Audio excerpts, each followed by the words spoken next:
Soy Regina Altena, presidenta del Centro Mexicano Alzheimer. Les doy la más cordial bienvenida en esta tarde a una emisión más de nuestro programa Conexión Alzheimer. Nos pueden escuchar a través de www.radioapit.com y también a través de nuestras redes sociales Facebook Live del Centro Mexicano Alzheimer. También siempre nos pueden escribir contacto @cmalzheimer con HEIMER.org.mx o también pues nos pueden hablar en la Ciudad de México al 55 53 39 56 61. Pues el día de hoy no solamente tenemos un invitado de lujo, ahorita lo voy a presentar, sino también pues vamos a tener la participación de Alzheimer y la familia y la música y ellos. Vamos a dar entonces inicio a nuestro programa de hoy. Y tengo el gusto y placer y honor enorme de contar hoy con el doctor José Figueroa. Muy buenas tardes, doctor, ¿cómo estás? Bien, buenas tardes a todos. ¿Nos puedes platicar un poquito quién eres? Bueno, yo mi nombre es José Figueroa Gutiérrez. Yo soy neurocirujano. Trabajo en el Hospital Ángeles del Pedregal. Y por otra parte, soy docente en la Universidad Nacional Autónoma de México desde hace 45 años. Ahí doy el módulo de sistema nervioso, pero aparte tenemos una materia optativa que se llama de neurociencia.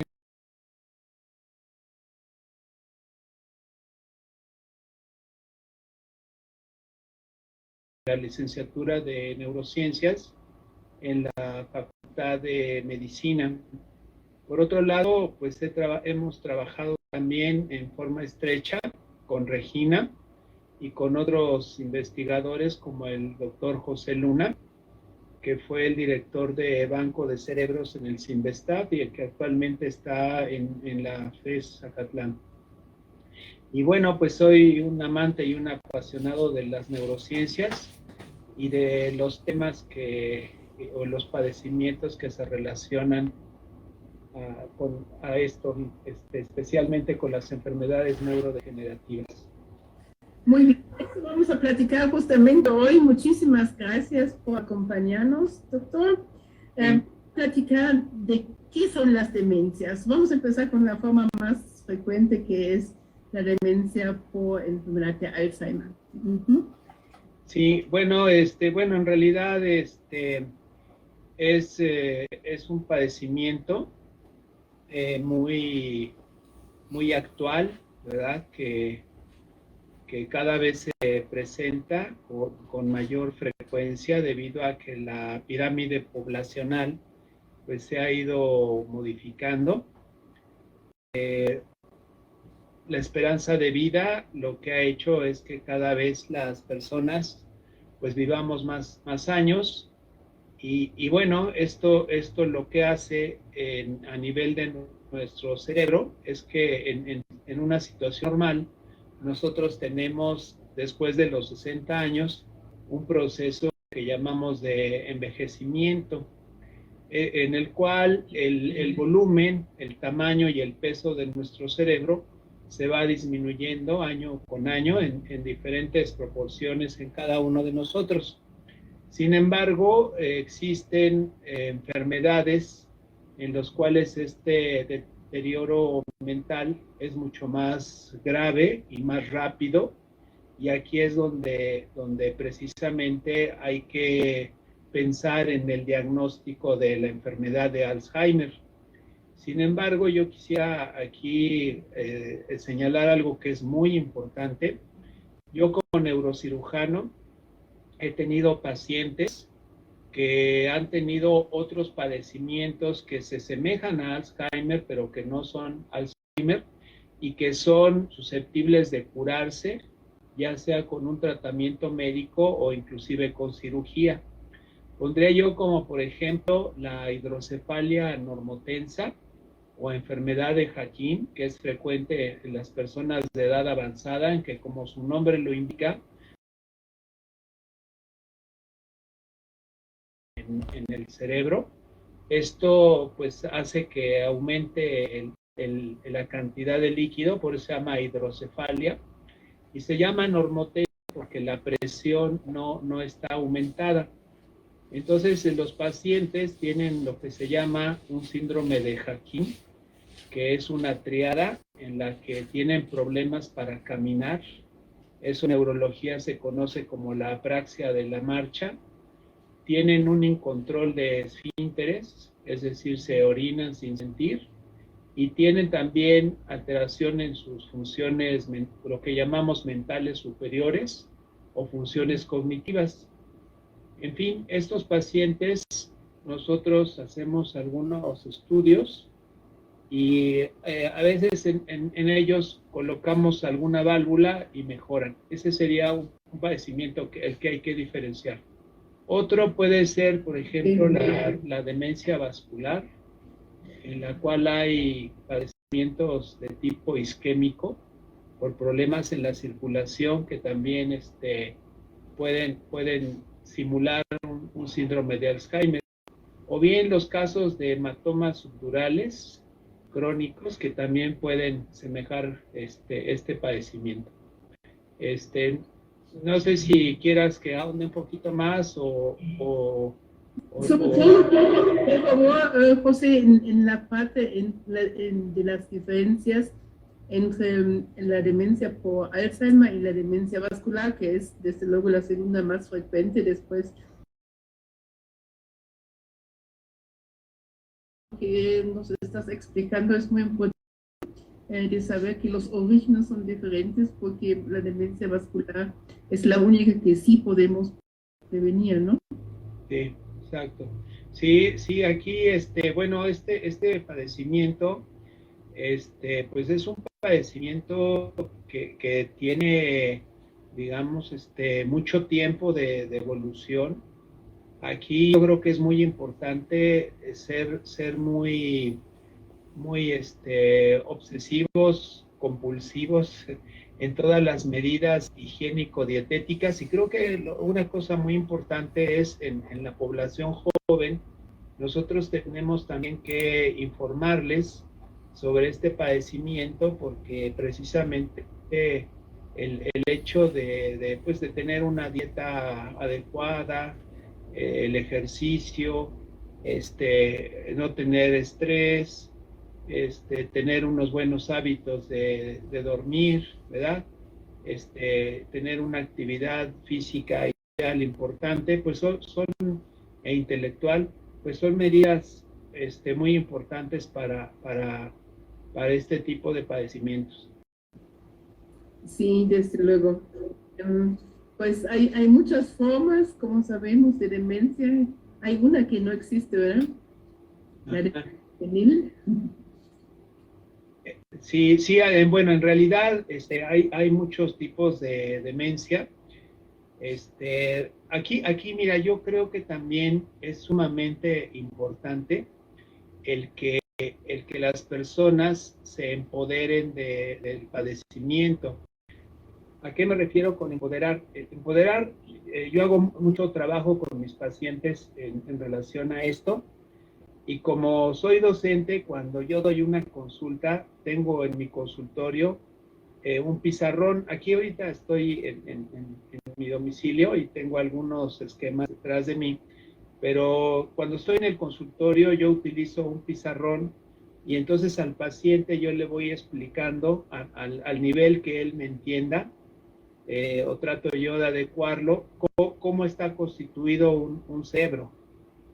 ¿Qué son los núcleos, las fibras, cómo trabaja el cerebro, cuáles son algunas partes muy importantes en el cerebro, por ejemplo, como el hipocampo, la amígdala, que son estructuras que se encargan de la atención, de las emociones, cómo trabaja el cerebro, porque esta situación es sumamente importante porque le permite al paciente, pues ahora sí que entender mejor cómo es este padecimiento. Hay que recordar que los pacientes pues no son médicos o no tienen conocimiento, entonces podemos tener un paciente que se dedique a otra cosa y pues él, si nos ponemos en el lugar de él, pues él no entendería a lo mejor qué es lo que le está pasando, o puede ser que a lo mejor él considera que olvidar unas llaves o que o tener algún olvido, pues ya es parte de un padecimiento, y esto hace que se angustien mucho los pacientes pensando en que tienen esto. Entonces también es muy importante que ellos sepan cómo funciona el cerebro, porque hay muchas estrategias que nosotros podemos utilizar para aumentar la capacidad de atención, de retención y de memoria. O sea, esto es sumamente importante. Realmente es importantísimo educar al paciente o darle algunos consejos para que él los adapte. Por ejemplo, es justamente, José, lo que estamos haciendo en el Centro Mexicano Alzheimer. Sí. Los días estamos estimulando las funciones cognitivas superiores. Exacto. Pues justamente también, si ahorita pudiésemos platicar un poquito más sobre este aspecto, sobre cómo estimulamos, qué todavía funciona, cuál es esto de la neuroplasticidad, Sí. funciona y todo eso. Claro. Mira, esto creo que es un tema muy importante. Mira, yo quisiera recomendar este libro. Es un libro del doctor Gary Small. Se llama La Biblia de la Memoria. Y bueno, es un libro muy interesante. Y entonces, por ejemplo, aquí él pone, no sé si se vea esta gráfica. Sí se ve. Bueno, no sé si los que nos escuchan tengan imagen, pero estamos mostrando una gráfica en la cual hay una curva. De este lado aquí viene aquí la función cognitiva, aquí, es decir, lo que cada uno de nosotros tenemos como memoria. El tiempo, aquí el tiempo, o sea, los años que nosotros vivimos. Entonces, nosotros, primero, pues tenemos un deterioro aquí en la primera parte, propio a la edad. Es decir, por ejemplo, yo recuerdo que cuando yo estaba en primaria o en secundaria, tenía buena memoria, leía algo y me lo aprendía en 1 o 2 leídas. Pero ahora me cuesta mucho trabajo, ¿no? Porque pues la edad influye mucho. Luego hay lo que se llama, en la parte del medio, un leve deterioro cognitivo, que es normal. Pero luego aquí es donde está el problema. En la tercera barra, donde está la enfermedad de Alzheimer. Esto es ya lo anormal. Cuando ese deterioro ya no, aquí como pueden ver, no es gradual, sino que inmediatamente se hace muy rápido, en poco tiempo. Entonces esto ya es parte de la enfermedad. Por otro lado, bueno, el libro está muy interesante, pero aquí, por ejemplo, en esta parte, en la página 54, nos habla de 3 cosas que son importantes. Una es mirar quiere decir observar las cosas. Otra parte muy importante es crear una imagen mental, y la tercera parte importante es la vinculación de esa imagen que nosotros estamos viendo. Entonces, bueno, el libro da una serie de ejercicios y de recomendaciones, pero estas 3 partes son las partes fundamentales, o sea, el poder el que nosotros observemos, seamos muy observadores, que vinculemos eso que estamos viendo con otras cosas para que nuestro cerebro tenga más entradas de información, ¿verdad? Y vincular, es decir, relacionarlo con algunas otras cosas.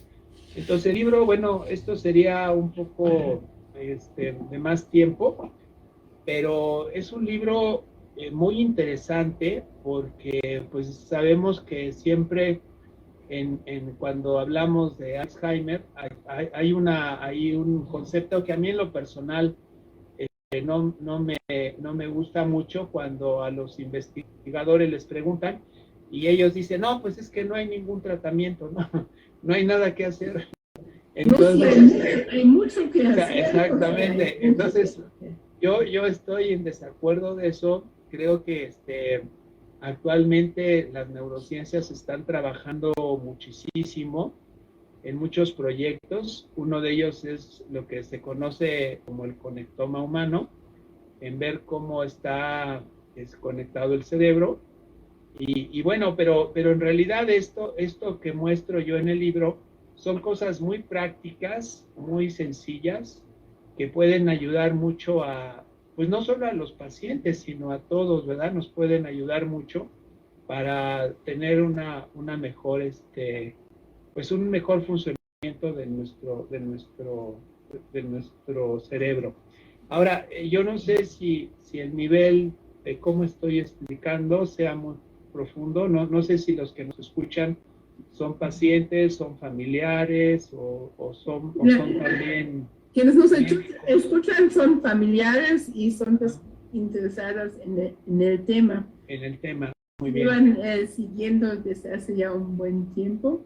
Justamente, fíjate, no sé si recién yo leí un artículo, ya sabes que siempre hemos estado explicando de que pues el deterioro en la demencia tipo Alzheimer empieza en una parte y es progresivo y va invadiendo poco a poco las demás áreas del cerebro. Sin embargo, hay un nuevo artículo que dice de que pues es multifactorial y empieza como en todos los lugares al mismo tiempo. ¿Tú qué opinas de esta nueva este nuevo artículo y estos nuevos conocimientos acerca? Sí, mira, sí, claro, mira, yo creo que me iría más bien con este segundo artículo que tú señalas. Yo creo que son muchas las áreas que se afectan. De hecho, yo quisiera decir aquí que el trabajo que hizo Alois Alzheimer, que fue quien describió esta enfermedad en 1907. exactamente, con una paciente que tuvo y él tuvo la oportunidad de estudiar pues su cerebro, y él era patólogo, entonces pudo hacer una serie de estudios pues microscópicos y prácticamente describió la enfermedad en una forma bastante detallada y amplia. Y bueno, las lesiones que él encontró, había un problema vascular también importante en esta paciente. Y yo creo que aquí el cerebro se afecta. Pero te voy a decir otra cosa que creo que es muy importante. Mira, es muy importante señalar que el cerebro no trabaja en forma separada.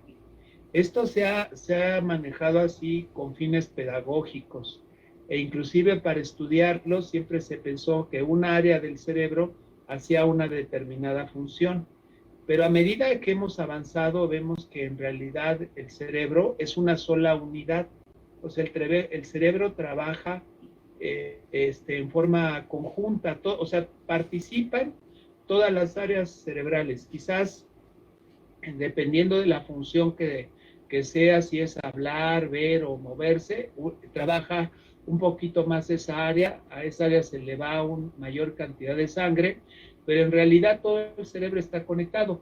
Entonces, si tenemos un sistema conectado, hay un sistema en equilibrio. Entonces, cuando una parte de esa falla, es como si pusiéramos las fichas de dominó en una pirámide, esa columna se cae porque le falta esa pieza.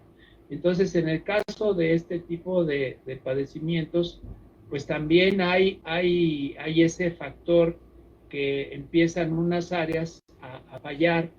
Por lo tanto, ese proceso cognitivo ya no está completo y entonces es cuando empieza a haber un deterioro.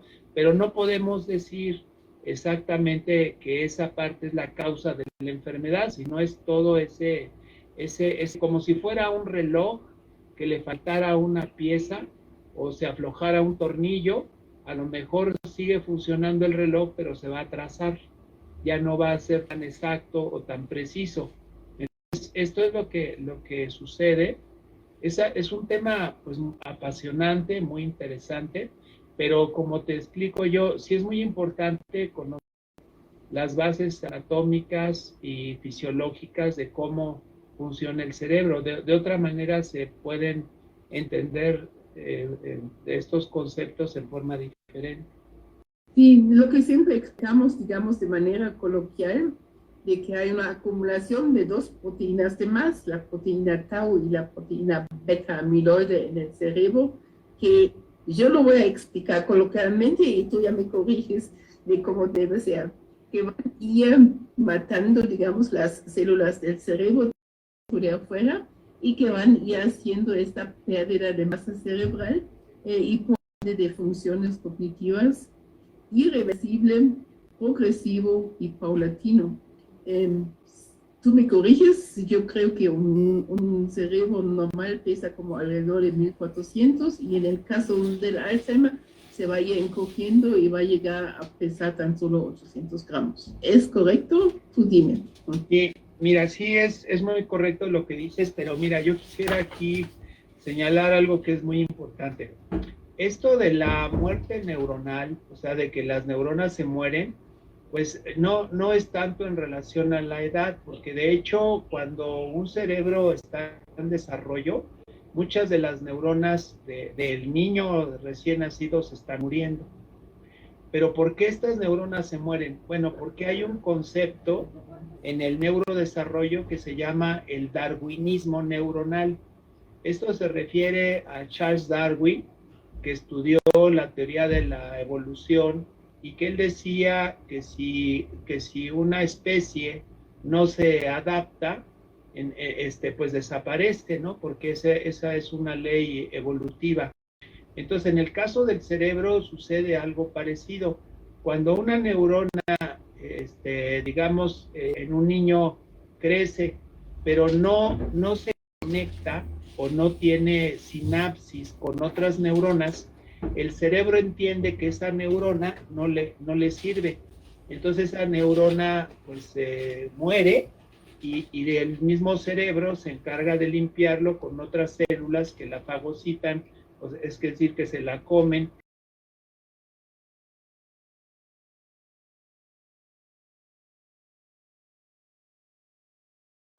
En que muchas de nuestras neuronas tienen un determinado tiempo de vida en el cual viven y posteriormente también mueren. Pero nosotros día con día se nos están muriendo muchísimas neuronas, pero no nos damos cuenta porque en el proceso cognitivo, porque precisamente hay un proceso, como tú mencionabas, que se llama neuroplasticidad, que son las redes neuronales que nosotros tenemos, que son las neuronas, digamos, que sí trabajan y que son las que hace que sigamos nosotros funcionando. Ahora, estas neuronas, en forma de redes neuronales, pues nos ayudan, por ejemplo, a crear hábitos, lo que hacemos día con día, eso es muy importante. Y lo que yo te mencionaba, también muy importante, que nosotros sepamos ese cerebro con las neuronas que tenemos, cómo le sacamos el mayor provecho. Es decir, a lo mejor es como un carro, que tú fueras, por ejemplo, a Puebla, que hay muchas subidas y bajadas, y te vas en un Volkswagen, pues te vas a ir a 60 kilómetros por hora, ¿Por qué? Porque si ese carro lo forzas más, pues se puede calentar o le puede pasar algo. En cambio, si tienes un carro último modelo, un Mercedes-Benz o algo, pues bueno, puedes ir a una mayor velocidad, tienes mejores frenos, pero finalmente tanto el Volkswagen como el Mercedes o el BMW van a llegar a Puebla. Finalmente todos vamos a seguir funcionando. Entonces, yo creo que es bien importante no ser muy tan categórico de decir que estas enfermedades matan neuronas. Y como matan neuronas, pues entonces son terribles porque están haciendo que nuestras neuronas se mueran. No, de hecho, el proceso de muerte neuronal es normal. Es normal que se nos estén muriendo las neuronas. No tenemos que asustarnos de que se estén muriendo. Más Porque bien... al mismo tiempo se están generando nuevas. Y exactamente, se crean nuevas sinapsis en lo que se llama la neuroplasticidad. Y también hay un término que se llama neurogénesis, en el cual el doctor Boila recibió el premio Asturias, el hermano de la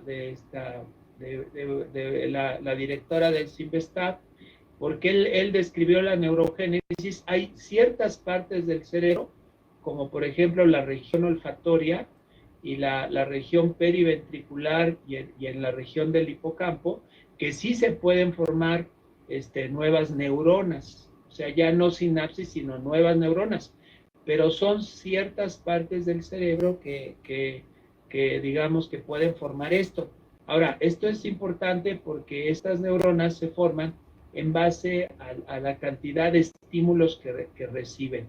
Esto quiere decir, si el cerebro, nosotros no hacemos nada, entonces el cerebro entiende pues, que no hay que hacer nada y empieza un deterioro. Pero siempre, si el cerebro se le reta a hacer cosas, a aprender un idioma, a tocar un instrumento musical, a sociabilizar o a viajar, él ese reto lo responde con mayor actividad neuronal. Entonces es muy importante que nosotros nos mantengamos muy activos. Ahí justamente a esta estimulación y a estas terapias no farmacológicas, ¿no? Entonces lo que hacen es estimular para que haya mayor actividad cerebral y por ende también pues nuevas conexiones en una medida chiquita pues, pero sí hay, ¿no? Sí, claro. Ahora, esto que mencionas es muy importante. Esto ya se han hecho experimentos, es lo que se llama el ambiente enriquecido. Los investigadores ponen un grupo de ratas, digamos, tapadas con una manta negra, no les hacen nada más las alimentan, y en otra jaula ponen ratas que están muy estimuladas con luz, sonido, con columpios, con círculos. Entonces, cuando ya estudian los investigadores el cerebro de los dos grupos de ratas, encuentran en las ratas estimuladas mayor número de sinapsis. Esas sinapsis lo que se traducen es en un aumento de la actividad de la neurona y que también se traduce como mejor memoria o digamos más conexiones. Entonces sí es muy importante que nosotros nos mantengamos muy activos, ¿verdad? Para que ahora sí que estemos haciendo nuevas sinapsis. Eso es muy importante. Porque aquí es cierto que cada caso, pues a lo largo de los 10 años que ya llevo trabajando en el tema de Alzheimer, no hay dos casos similares, sino cada caso es individual. Y hay factores de que sí influyen y factores que pueden, pues quizás también hacer más lento este progreso, como es la reserva cognitiva. ¿Cómo es que influye la reserva cognitiva en el deterioro o no, o el avance tan rápido o no de la enfermedad, doctor? Sí, bueno, esto que mencionas es muy importante. Actualmente ya se habla de una medicina individualizada. Es muy importante. Cada enfermedad en un enfermo va a ser diferente. inclusive la acción de los medicamentos pues va a ser también diferente. Ahora, la reserva cognitiva pues también es muy importante, porque como señalaba yo en el esquema, nosotros tenemos una curva de deterioro, ya sea por edad o un deterioro cognitivo leve o Alzheimer. Pero si nuestra cantidad cognitiva es muy alta, entonces nuestro descenso pues empieza desde el piso número 100. Entonces realmente tenemos muchos pisos en los cuales vamos bajando. Pero si nosotros estamos en el piso 10, es nuestra reserva cognitiva, pues entonces realmente no tenemos nada que perder porque nunca lo tuvimos. Entonces sí es muy importante nuestra memoria, el meter cosas a nuestra memoria cognitiva, cosas significativas, ¿verdad? Eso es muy importante porque el cerebro graba lo que le es significativo, lo que le emociona, lo que le gusta, una vivencia, por ejemplo, el hecho de que tú vayas a comer con tu familia a un restaurante y pidas ahí un platillo y exquisito y demás, eso marca un día, marca una vivencia que dura toda la vida. Entonces ahí tú ya estás alimentando digamos, tu reserva cognitiva con calidad de vida, ¿no? Que es algo muy importante. Yo siempre doy el ejemplo del lenguaje, ¿no? Porque muchas veces, pues, la enfermedad de Alzheimer no solamente es la afectación de la memoria de corto plazo, sino también de otros aspectos, como puede ser, por ejemplo, el lenguaje, ¿no? Y si en el lenguaje yo tengo una reserva cognitiva alta y tengo 5 o 6 sinónimos y se me olvidan 4, todavía tengo 2. Y todavía ellos no se dan cuenta, quienes están conmigo, de que yo tengo problemas en el lenguaje, ¿no? Mientras que nada más tengo 2 y se me olvidan los 2, obviamente ya no puedo nombrar este objeto. Sí, sí, totalmente de acuerdo, sí. Sí, el lenguaje, bueno, el lenguaje como tal, pudiéramos decir que expresa pensamientos, emociones, pero tenemos a la vez también, bueno, ampliando un poquito varios tipos de lenguaje, ¿no? Tenemos el lenguaje oral, el mímico, el corporal, lenguaje musical, por ejemplo. Todas esas son formas de que nos comunicamos. Y ahí hay un código, que es lo que manejamos, y hay una interrelación con alguien con el cual nos comunicamos. Entonces, en la medida en que nuestro lenguaje sea más rico, pues tenemos ahora sí que una mayor reserva, ¿no? Esto pues se logra, por ejemplo, si es oral, por ejemplo, yo que doy clases, te puedo decir que, por ejemplo, cuando nosotros dábamos una práctica a los alumnos, pues a veces la repetíamos 20 veces, ¿no? Porque era toda una semana estar repitiendo en los diferentes grupos una disección o algo, y llegaba un momento en que ya te lo aprendías de memoria, ya quedaba ahí como algo que no se te olvidaba, ¿no? Entonces creo que es muy importante eso. Y también, pues, por ejemplo, la desorientación en tiempo, espacio y persona. Y allí, pues, sobre todo la desorientación en tiempo, pues podemos igual repetir la fecha, repetir, porque las repeticiones también nos ayudan a ir avanzando en la estimulación, ¿cierto? Sí, mira, yo creo que aquí esto ayuda mucho y como mencionas tú, es muy importante individualizar a cada paciente, pero también creo que es muy importante empoderarlos, o sea, explicarles a ellos cómo es un cerebro, cómo funciona. A la familia es muy importante también incluirla, a los cuidadores, por ejemplo, también es algo muy importante, y ellos son los que deben de trabajar en precisamente cuáles van a ser las estrategias que ellos van a utilizar, porque uno de médico, pues yo por ejemplo le digo a mis pacientes que yo les digo, les doy digamos los conceptos generales, pero son ellos los que los tienen que adaptar digamos al lugar donde viven, las personas con las que viven, quienes los cuidan, qué física.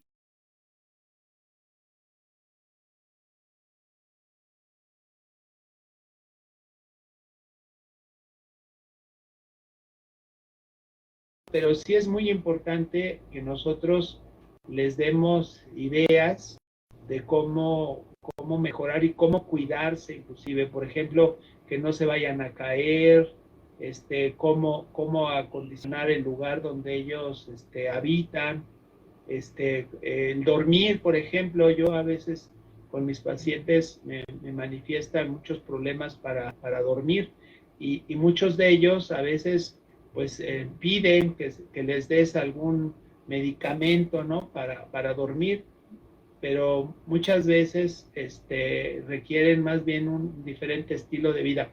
Ahora, el concepto de Alzheimer, quiero mencionar otra cosa, es clínico, pero definitivamente el definitivo es histopatológico.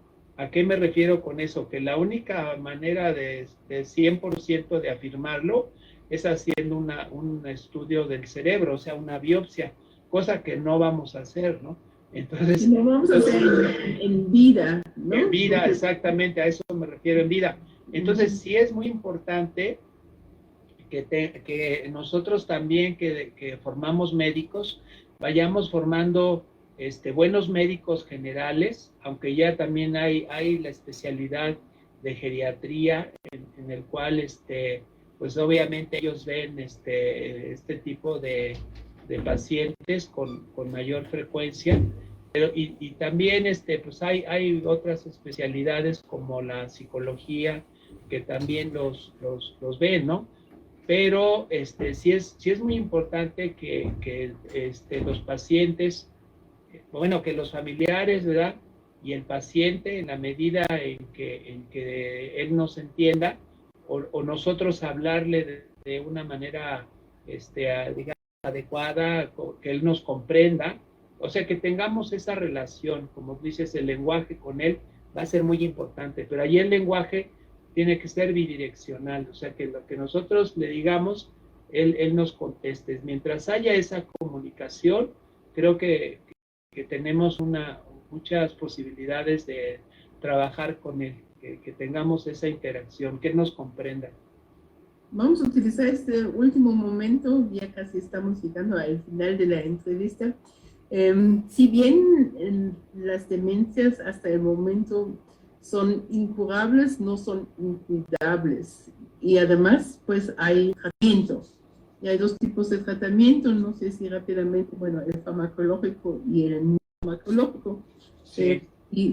¿Quieres hacer mención rápidamente de esas dos posibilidades que podemos tener?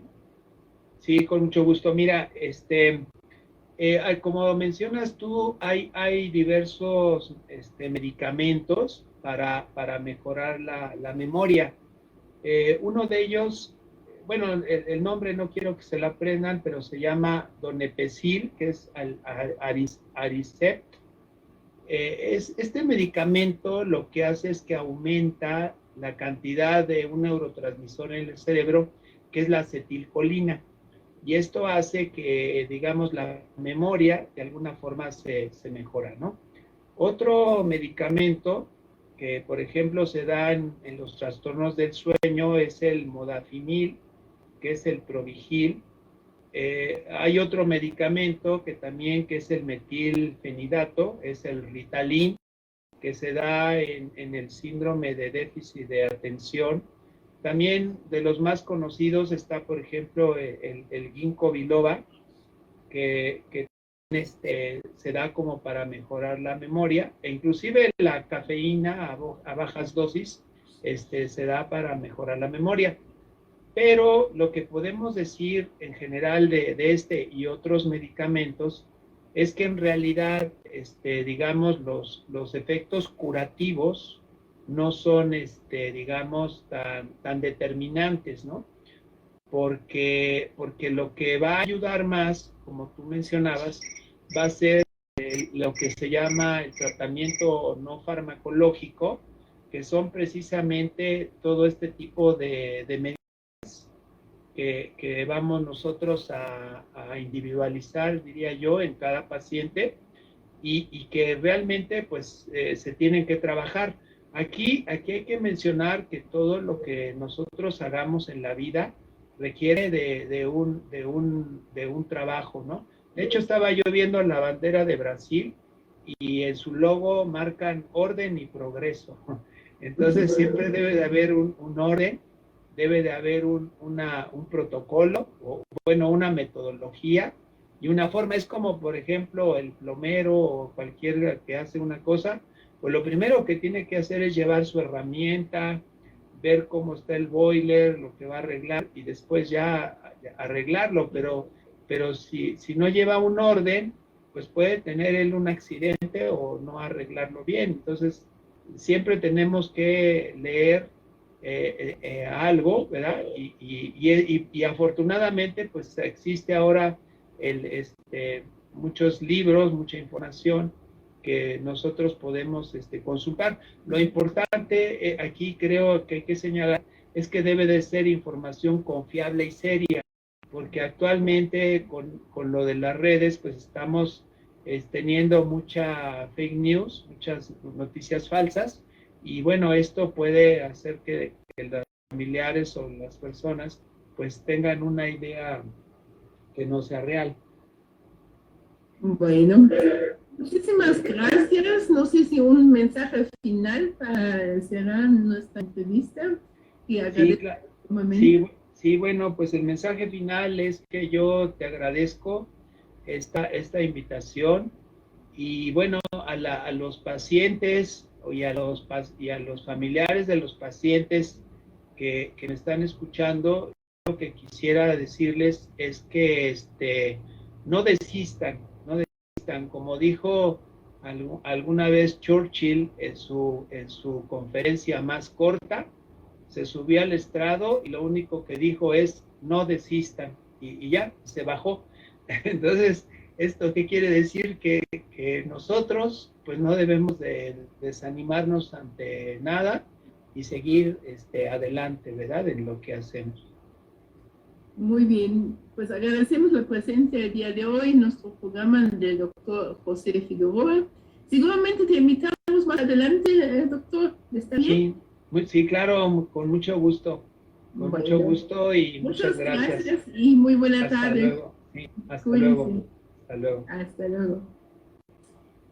Pues hemos llegado a la sesión de Alzheimer y la familia, lo cual le doy la bienvenida en esta tarde a la licenciada Ana Lilia Cipriano. Muy buenas tardes, Ana Lilia, ¿cómo estás? Hola Regina, muy buenas tardes. Muy bien, muchas gracias. Aquí escuchando este tema tan interesante. ¿Qué nos traes tú hoy, Ana Lilia? Platícanos. Pues bien, mira, el día de hoy, ligando un poquito lo que nos acaba de hablar el doctor Figueroa, pues yo quisiera hablar un poco también de esta situación en relación a lo que son los pródromos de las demencias, ¿no? Justamente lo que decía el doctor Figueroa, muchas veces es importante que los cuidadores y los familiares que están cercanos a una persona que empieza a manifestar ciertos síntomas, pues estén muy pendientes. Y yo una de las cosas que he observado es que los pacientes en muchas ocasiones dicen cuando empiezan a manifestar que está llegando la enfermedad. Es decir, podemos ir observando que va llegando la enfermedad, pero para ello nosotros debemos escuchar a nuestras personas mayores. Todavía no sabemos si ellos tienen una enfermedad, pero recuerden que el principal factor de riesgo es la edad. Entonces, conforme va avanzando una persona en edad, es importante escucharle, porque a partir de escucharle podemos saber qué está pasando, qué significa esto de pródromos y sobre todo el poder escuchar para saber si no está llegando la enfermedad de algún deterioro cognitivo, la demencia o la enfermedad de, bueno, en este caso el Alzheimer, ¿no? Como un tipo de demencia. Y aparte de eso, de escuchar a las personas mayores, pues también es importante observar, porque a partir de la observación habrá algunas alteraciones del comportamiento o algunas alteraciones en su vida diaria, alteraciones de personalidad, alteraciones emocionales que nos pueden estar diciendo que algo está pasando, que quizá este deterioro ya está llegando y no nos hemos dado cuenta. Entonces, para adentrarnos a este tema, yo quiero compartirles que el pródromo, para quien ya había escuchado esta palabra, quizá lo sabe, pero para quien no lo ha escuchado, el pródromo es un malestar que precede a la enfermedad y esto puede suceder en cualquier tipo de enfermedad. En este caso, nosotros estamos hablando de alguna demencia, ¿no? Se ha dicho en muchas ocasiones, y aquí yo parto de, pues, alguna de la información que se ha dicho, de que la depresión está muy ligada al deterioro cognitivo. Es decir, en muchas ocasiones hay hipótesis, hay varias hipótesis, hay varios estudios que nos hablan de que la depresión pudiera estarse ligando al deterioro cognitivo, a la demencia. Es decir, muchas veces llegamos a la conclusión de que no sabemos si fue primero el huevo o la gallina, como en muchas ocasiones se dice, pero algunas hipótesis dicen que primero un paciente empieza a manifestar estos síntomas de depresión y después aparece el deterioro cognitivo o la demencia en algún momento. Y hay otras hipótesis que dicen que no, que primero aparece la demencia y que la depresión puede llegar a ser consecuencia de estos síntomas que ya están presentes. Entonces, quizás sea muy interesante conocer la versión desde el punto de vista del invitado que acabamos de tener, de cómo sucede este tipo de situaciones, pero lo que sí es cierto es que se ha ligado mucho estos dos conceptos, y esto tiene que ver con algunos factores de riesgo. Los factores de riesgo, el primero es el genético. Se han encontrado en algunos estudios clínicos y epidemiológicos que la depresión puede tener algún origen genético porque encontramos familias que son muy depresivas, familias que comparten rasgos depresivos, y entonces podemos ver que este es un factor de riesgo. Y cuando hablamos de la demencia, pues también encontramos, sobre todo en la forma de tipo Alzheimer, encontramos que hay algún dato genético que nos indica que pudiera estar presente esta enfermedad por este factor de riesgo, que es lo genético. Otra de las cosas es que podemos encontrar nosotros una situación de rasgos de personalidad. También eso es importante identificarlo, porque muchas veces podemos confundir que un paciente puede tener a lo mejor tristeza, angustia, que es una persona introvertida, que es una persona, en toda su vida fue una persona que a lo mejor no le interesaba estar en contacto con los otros, y lo dejamos así. Pero al paso del tiempo nos damos cuenta que no es que tuviera solo estos rasgos de personalidad, sino que está apareciendo la enfermedad y entonces él se está aislando porque no quiere que se enteren que está olvidando cosas, o se está haciendo ausente o se está apartando socialmente porque no quiere vivir y dar a conocer que está llegando la enfermedad. Entonces sí es muy importante poder identificar que un primer pródromo, o podríamos decirlo como antesala de deterioro cognitivo, puede ser la depresión. No tenemos una conclusión exacta de decir que es primero, pero lo cierto es que sí está ligado. Se ha encontrado en muchos estudios, les decía, que efectivamente una persona que tiene síntomas de depresión puede llegar a tener demencia. Ahora, podemos encontrar también otro concepto que a mí me gusta mucho estudiarlo, sobre todo en los casos que llegamos a tener con nuestros pacientes, que es el deterioro cognitivo subjetivo. ¿Qué significa esto? Fíjense que nosotros nos hemos dado cuenta, y además los estudios nos lo han dicho, que hay personas mayores con esta sensación de que sus funciones cognitivas ya no se están manteniendo de la misma manera como las tenían, que ya están presentando afectaciones, que ya no tienen como el mismo rendimiento, y como que olvidan cosas, y como que ya no aprenden cosas nuevas, y como que se les olvidan, y lo del lenguaje, como lo estaban mencionando hace un momento. Pero resulta que cuando se les aplican algunas pruebas que miden este rendimiento cognitivo o pruebas neuropsicológicas, nos encontramos que están dentro del rango normal de ejecución. Entonces, las personas tienen esta sensación de que ya las cosas no están funcionando bien, pero a nivel cognitivo, su funcionamiento todavía es normal. Esta aproximación de deterioro cognitivo subjetivo, este es un pródromo de la demencia, es decir, es una antesala o es un predictor de la demencia, porque ya estamos hablando de estos primeros síntomas, la persona lo está diciendo. Por eso yo les decía que es muy importante para todos nuestros radioescuchas y las personas que nos siguen por Facebook Live, es importante poder observar a las personas y sobre todo escucharlas cuando están teniendo estos síntomas. Los dejamos pasar porque, como ya lo hemos dicho en algún momento, creemos que es normal y que como son personas mayores, pues olvidan todo. Pero es importante prestarles atención. En las entrevistas clínicas que yo he tenido con algunos pacientes y con los familiares, me he dado cuenta que los pacientes anunciaron la llegada de la enfermedad tiempo atrás, 4 años antes, 5 años antes, hasta 10 años antes, y no les ponían atención. Entonces, es muy importante que consideremos este predictor como deterioro cognitivo subjetivo en el momento de ser una antesala para la llegada de pues la demencia, ¿no? Ahora, algo muy importante también es que en el caso, voy a hablar especialmente de la enfermedad de Alzheimer. Fíjense que quizá no lo sepan, pero la disminución del olfato en una persona mayor ya nos habla o ya se considera como un síntoma precoz del Alzheimer, ¿no? O es como esta parte, vamos a llamarle premonitoria, de decir que ya llegó la enfermedad. Entonces ocurre porque las estructuras cerebrales que integran lo que es las sensaciones olfativas se encuentran muy cerca de las mismas estructuras donde está la memoria. Entonces llegan a afectarse también estas estructuras olfativas y por eso las personas mayores cuando empiezan a tener pérdida de olfato, ojo, es importante atenderlo porque estaríamos hablando de que ya llegó la enfermedad de Alzheimer. Obviamente esto es solamente un síntoma, así que es muy importante llevar a cabo lo que es un diagnóstico temprano y oportuno, porque este problema puede ser debido a otra cosa, no necesariamente la enfermedad de Alzheimer, pero sí es importante atender el tema, dar un diagnóstico temprano y oportuno, así como lo decían hace un ratito en la entrevista con el doctor Figueroa. Cada caso es distinto.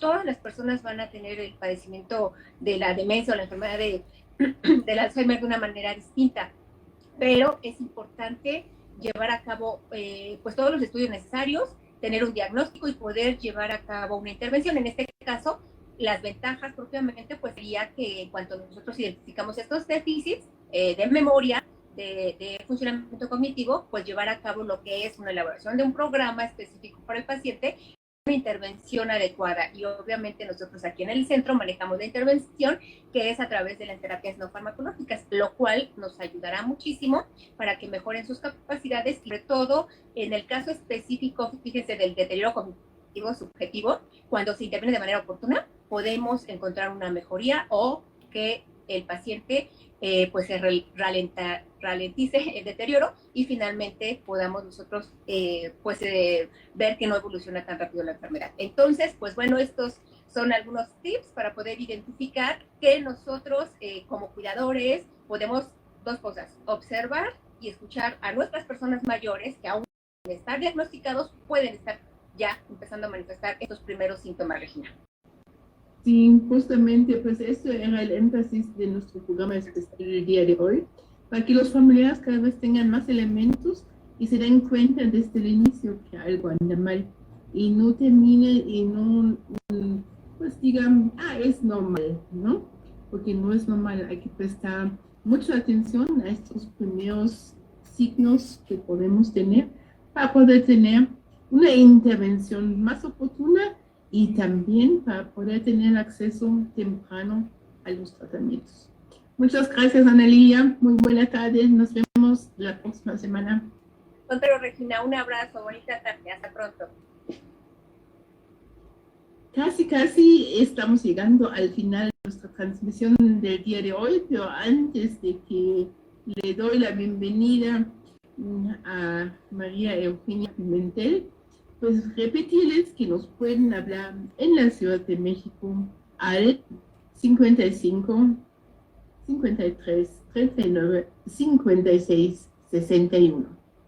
Y también nos pueden escribir contacto @cmalzheimer.org o dejarnos también sus dudas, comentarios, sugerencias, preguntas en nuestras redes sociales. Nos encuentran en Facebook y en Instagram como Centro Mexicano Alzheimer. Muy buenas tardes, Mau, ¿cómo está? Bien, señora, pues aquí escuchando al doctor Figueroa y a mi compañera Ana Lilia, muy interesante, la verdad, la plática.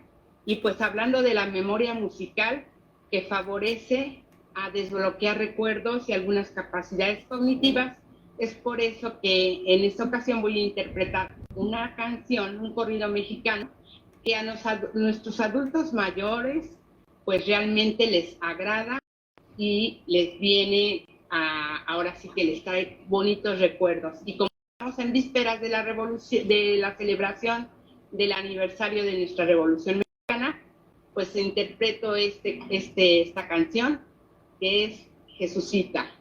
Sí, espero les agrade. Por favor, seguramente.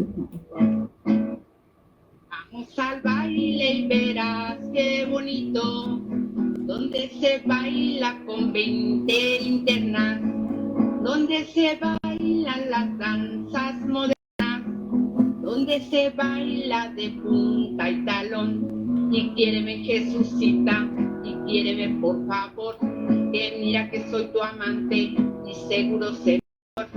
Y quiéreme, Jesucita, y quiéreme por favor, que mira que soy tu amante y seguro servidor. Vamos al baile y verás qué bonito, se baila con 20 linternas, donde se baila de punta y talón. Y quiéreme, Jesucita, y quiéreme por favor, que mira que soy tu amante y seguro servidor. Y Jesucita, y quiéreme por favor, que mira que soy tu amante y seguro servidor. Ándale, chucha, vámonos al baile, donde se baila con 4 faroles, donde se baila con muchas linternas, donde se baila de punta y talón. Y quiéreme, Jesucita, y quiéreme por favor, y mira que soy tu amante y seguro servidor. Y quiéreme, Jesucita, y quiéreme por favor, que mira que soy tu amante y seguro servidor. Vamos al baile y verás qué bonito, donde se bailan las danzas modernas, donde se baila con 20 linternas, donde se baila de punta y tacón. Y quiéreme, Jesucita, y quiéreme por favor, que mira que soy tu amante y seguro servidor. Y quiéreme, Jesucita, y quiéreme por favor, que mira que soy tu amante y seguro servidor. Gracias. Muy bonito, qué bonita canción. Muchas gracias, Mau. Gracias, señora Regina. Con esto, pues nos vemos la próxima semana. Hasta la próxima semana en nuestro programa. Exacto. Vamos a dar casi por terminado nuestra transmisión del día de hoy, pero no antes de invitarlos a nuestro festejo justamente del Día de la Revolución. Lo vamos a festejar con todos ustedes el viernes 19 de noviembre. Los invitamos a nuestro Facebook Live, 16:30 horas, 16:30 a 17:30. Va a ser el festejo del Día de la Revolución del Centro Mexicano Alzheimer por Facebook Live. Están todos cordialmente invitados. También inviten a sus conocidos, familiares, amigos, a las personas de todas las edades a que nos acompañen este día. Hoy les doy las gracias por habernos acompañado en este espacio, en esta hora de transmisión de Conexión Alzheimer. Soy Regina Altena, presidenta del Centro Mexicano Alzheimer, y los espero este viernes al festejo de nuestro evento en el Día de la Revolución, este viernes 19 de noviembre, 16:30 horas. Y el próximo martes, como siempre, a las 6:30 de la tarde, de la conexión Alzheimer. Muy buenas tardes.